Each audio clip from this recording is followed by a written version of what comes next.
अस्सलाम वालेकुम ख़वातीन और हज़रात, smack group of marketing and sales में तैयब एजाज़ हूँ। एक क्वेश्चन है जो कि बहुत ज़्यादा इम्पोर्टेंट है इस वक़्त कि जो करंटली सूरत हाल आई है फ्लड्स की पाकिस्तान में, ये जो कुदरती आफ़त आई है, इसका इम्पैक्ट रियल एस्टेट सेक्टर में क्या होगा? कैपिटल स्मार्ट सिटी के इन्वेस्टर्स जिन्होंने फाइल्स खरीदी हुई है, उन पे इम्पैक्ट क्या आएगा? और क्या वाक़ई हालात बहुत ख़राब हो जाएँगे और रियल एस्टेट की सारी इन्वेस्टमेंट्स डूब जाएँगी? क्या वाक़ई हम किसी बहुत बड़े हादसे या आफ़त की तरफ मज़ीद जा रहे हैं?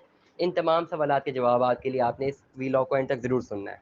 अस्सलाम वालेकुम ख़वातीन और हज़रात, मैं तैयब इजाज़ हूँ। सबसे पहले आप सब लोग जानते हैं कि फ्लड्स ने बिल्कुल पूरे पाकिस्तान को जो है वो बैडली डैमेज कर दिया हुआ है, कम कीमती जानें जा चुकी हैं और मुख शदीद दुःख और रंज का मैं इज़हार करता हूँ अपनी पूरी टीम के बिहाफ़ पे और दुआ कहूँ कि अल्लाह ताला तमाम लवाहिकीन को सब्र दे, सब्र व जमील अता फ़रमाए और ये मुश्किल वक़्त गुज़र जाए और तमाम लवाहिकीन जिन पे गुज़री है अल्लाह ताला उनके मुश्किल वक़्त निकाल दे। Currently strictly again back to the topic, मजबूर हैं हम कि डेफ़िनेटली एक मुश्किल हालात है पाकिस्तान में, लेकिन चैनल इन्वेस्टमेंट कंसल्टेंसी का है। चैनल में इन्वेस्टमेंट्स के एस्पेक्ट्स बताए जाते हैं, इकोनॉमिक कंडीशंस बताई जाती हैं और आने वाले टाइम की फोरकास्टिंग की जाती है। So doing honesty with my job, मुश्किल बड़े दिल से बहुत मुश्किल से मैं ये वीलॉग कर रहा हूँ क्योंकि definitely it's a very bitter now कि मुल्क एक जगह डूब रहा है और हम अगर बात करें कि इन्वेस्टमेंट कहाँ चली जाएगी लोगों की, लेकिन करना बनती है, करना ज़रूरी भी है और प्रोफेशनलिज्म भी यही है। तो एक इम्पैक्ट में पहली बात पे तो हम अपने वीलॉग किए हैं रिगार्डिंग अपडेट किया है रिगार्डिंग फ्लड्स, लोगों से अपील भी की है।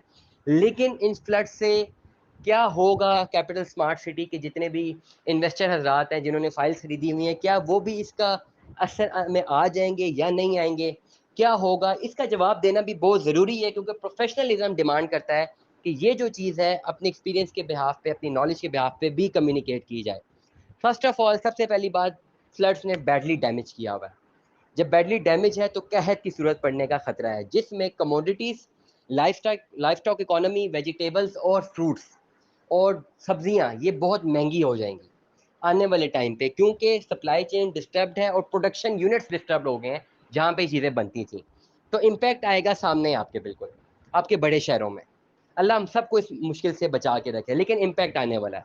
जब इम्पैक्ट आएगा तो इन्फ्लेशन राइज होगी, शॉर्टेज पड़ेगी, जब शॉर्टेज पड़ेगी इन्फ्लेशन राइज होगी, महंगाई होगी, मजबूरन इंपोर्ट करना पड़ेगा कहीं से। जब इंपोर्ट की सेक्टर्स पे जाएंगे, फूड इंपोर्ट की तरफ पे जाएंगे, तो डॉलर पे असर पड़ेगा और डॉलर ऊपर जाता रहेगा, इकोनॉमी कोलैप्स करने का खतरा। अगेन बड़ी मुश्किलों से डॉलर कंट्रोल हुआ है और वापस पीछे जा रहा था, अगेन एक इकोनॉमी कोलैप्स होने का खतरा, शॉर्ट टर्म के लिए हो या लॉन्ग टर्म के लिए हो। अगर तो फॉरेन एड आती है और foreign add in terms of life stock या फूड और शेल्टर की बेस पे आती है और मैक्सिमम फॉरेन एड आती है, तो जो फूड शॉर्टेज है उसे कंट्रोल किया जा सकेगा।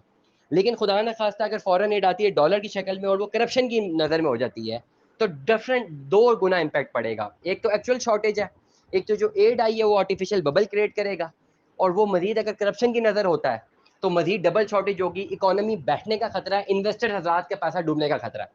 अब जिन लोगों ने रियल स्टेट में इन्वेस्टमेंट्स की हुई हैं, डूबने का खतरा इस सेंस में है कि अगर तो किल्लत बढ़ती है और ऐसी की सिचुएशन आ जाती है मार्केट में, तो डेफिनेटली सारे लोगों का रुझान लाइफ स्टॉक की तरफ चला जाएगा। जो मोबिलाइजेशन थी रियल स्टेट में और एसेट्स में और जो इन्वेस्टमेंट्स की तरफ मोबिलाइजेशन थी, वो थोड़े टाइम के लिए रुक जाएंगी और इधर आ जाएंगी, दूसरी मार्केट के दूसरे सेगमेंट में आ जाएंगी। This is how this economy works. Economy is full of behaviours, resources and it's scarcity को हम डिस्कस करते हैं इकोनॉमी में। तो ये इम्पैक्ट आने वाला है, इन्वेस्टर्स का पैसा डूब सकता है अगर खुदा ना खासा चार सदा में भी बहुत बुरे हालात आ जाएं और ये मोटरवे डैमेज हो जाए, अल्लाह ना करे, जीटी रोड डैमेज हो, पिशावर पिंडी का जो रास्ता है ज़मीनी वो मुनक़ता होता है, तो पिंडी के इर्द गिर्द जिन्होंने इन्वेस्टमेंट्स की हुई हैं शॉर्ट रन के लिए, जिन्होंने मैक्सिमम प्रॉफिट मैक्सिमाइजेशन के लिए वो की हुई हैं, तो जब तक इस पूरे डिजास्टर से हम निकल नहीं जाते, उनकी इन्वेस्टमेंट्स डूबने का खतरा है। डूबने का मतलब ये है कि जिस प्राइस पे उन्होंने खरीदी हुई है, इन्वेस्टमेंट की हुई है, वो रिवर्स हो जाएगी क्योंकि उस वक्त बायर नहीं मिलेगा, लोगों का रुझान ज़्यादातर इस लाइफ स्टॉक की तरफ आएगा और इन्वेस्टमेंट्स की तरफ कम जाएगा।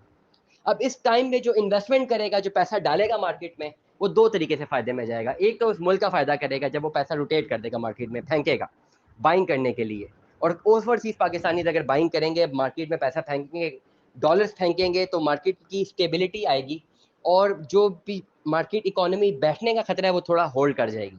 एक तो इससे मुल्क का फायदा होगा, जितना भी अगर ज़्यादा से ज़्यादा पैसा पाकिस्तान में इन्वेस्टमेंट पॉइंट ऑफ व्यू से अभी अगर इंजेक्ट किया जाता है तो बहुत मुल्क का फायदा है।